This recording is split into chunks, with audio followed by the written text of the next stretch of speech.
And where does this fit into just, you use the word chaos, but we would use the political uncertainties of America voting for Trump or electing Trump at any rate, us voting to leave the European Union, we've been in for 40 years, the Italians voting for fringe parties, strong men emerging elsewhere.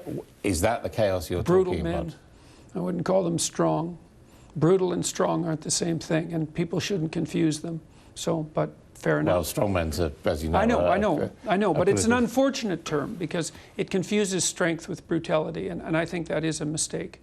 And, you know, because to be strong is to be resilient and to be noble and to be courageous, not to oppress. So you wouldn't see the Putins and the Kim Jong-uns and the Donald Trumps as being role models?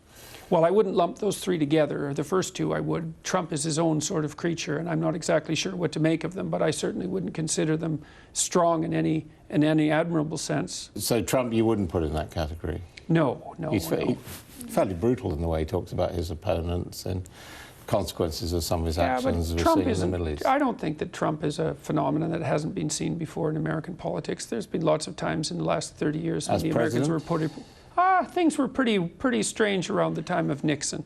And from 1968 to 1972, the U.S. was more polarized than it is now.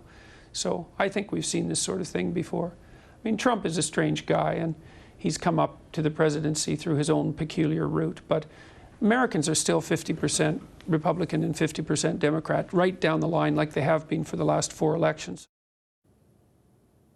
Jordan Peterson there. Rotten and reckless, just 2 of the criticisms directed towards the board of Carillion in a damning new